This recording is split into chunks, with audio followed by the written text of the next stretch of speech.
Welcome to our ஆன்மீக களஞ்சியம் channel.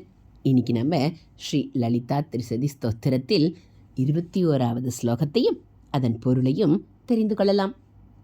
ஹயாரூடா சேவிதாங்கிரியர் ஹயமேத சமர்சிதா ஹரியக்ஷவாகனா ஹம்சவாகனா ஹததானவா.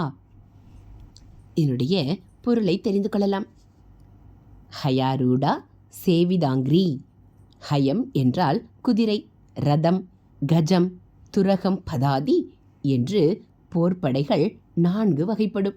அதில் துரகம் என்பது குதிரைப்படை. அம்பிகையின் குதிரைப்படையின் தலைவியான ஹயாரூடா என்னும் அஸ்வாரூடா தேவியால் பூஜிக்கப்பட்ட பாதங்களை உடையவள். இதை லலிதா சகசரநாமம் அச்வாரூடா திஷ்டிஸ்வ கோடி கோடி பிராவ்ருதா என்று கூறுவதை அறியலாம். அடுத்து ஹயமேத சமர்சிதா, அஸ்வமேத யாகத்தால் ஆராதிக்கப்படுபவள். அடுத்து ஹரியக்ஷவாகனா, சிங்கத்தை வாகனமாக கொண்ட பராசக்தி, அதாவது துர்க்கை. அடுத்து ஹம்சவாகனா, ஹம்சத்தை வாகனமாக கொண்டவள். ஹம்சம் என்பதற்கு சூரியன் என்றும் பிராணன் என்றும் பொருள் கொள்ளலாம். ஆகையால் சூரியனையும் பிராணனையும் வாகனமாய் கொண்டு விளங்கும் சித் சக்தி என்று பொருள்படுகிறது.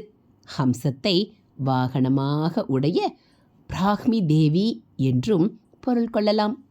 அடுத்து ஹததானவா, காஷ்யபரின் 13 மனைவிகளில் ஒருத்தி தானு என்பவள்.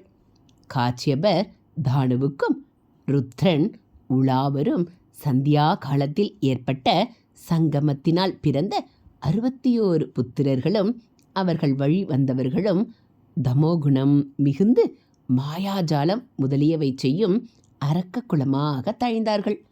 இவர்கள் தானவர் என்று அழைக்கப்பட்டனர். இந்த தானவர்களை, அதாவது அசுரர்களை வதம் செய்தவள். இதனுடைய தொடர்ச்சியாக நாளை 22வது ஸ்லோகத்தையும் அதன் பொருளையும் தெரிந்து கொள்ளலாம். இதுபோல தினந்தோறும் ஸ்ரீ லலிதா திரிசதி ஸ்தோத்திரத்தை பொருளோடு தெரிஞ்சுக்க மறக்காமல் நம்ம சேனலை சப்ஸ்கிரைப் பண்ணுங்கள். கூடவே பெல் ஐக்கானையும் கிளிக் பண்ணி ஆல்ங்கிற பட்டனையும் அழுத்திடுங்க. நம்ம சேனலில் வரக்கூடிய ஆன்மீக தகவல்கள் எல்லாம் உங்களுக்கு பிடிச்சிருந்தா ஒரு லைக்கும் கமெண்ட்டும் கொடுத்து உங்களுக்கு தெரிஞ்சவங்களுக்கும் ஷேர் பண்ணுங்கள். தேங்க்யூ.